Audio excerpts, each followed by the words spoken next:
కాకరకాయ ఫ్రై ఎలా తయారు చేయాలో చూద్దామండి. 2 డేస్ వరకు పాడవకుండా ఉంటుంది ఇలా చేసుకుంటే. ముందుగా ఒక కడాయి పెట్టుకొని 1 స్పూన్ ఆయిల్ వేసుకోండి. అది వేడయ్యాక కొంచెం పల్లీలు వేసుకొని ఫ్రై చేసుకోండి. లో ఫ్లేమ్లో పల్లీలు ఫ్రై చేసుకుంటే మంచిగా ఫ్రై అవుతాయండి.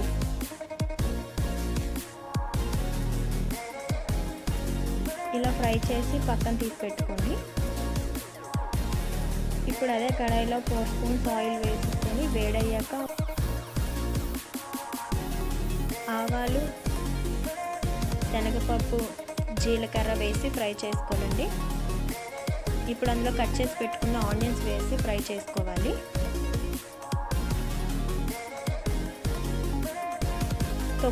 తొక్కు తీసిన వెల్లుల్లి వేసుకోండి. కరివేపాకు, ఎండుమిర్చి వేసి కలుపుకోండి.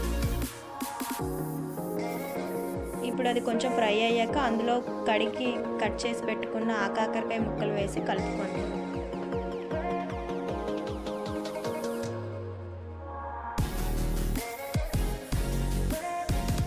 ఇప్పుడు అందులో సాల్ట్, పసుపు వేసి కలుపుకోండి.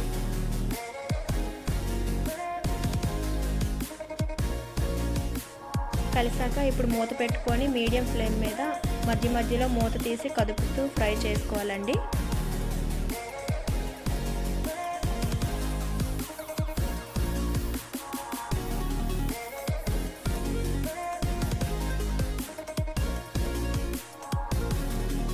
సెవెంటీ 70% కుక్ అయిపోయిందండి.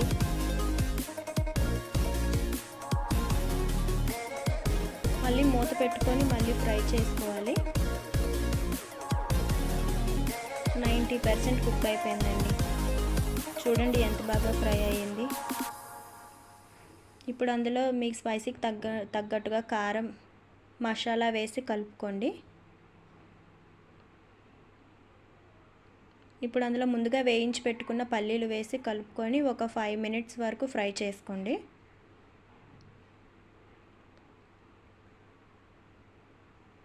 అంతేనండి, చాలా ఈజీగా టేస్టీగా కాకరకాయ ఫ్రై రెడీ అయిపోయిందండి. Thank you for watching.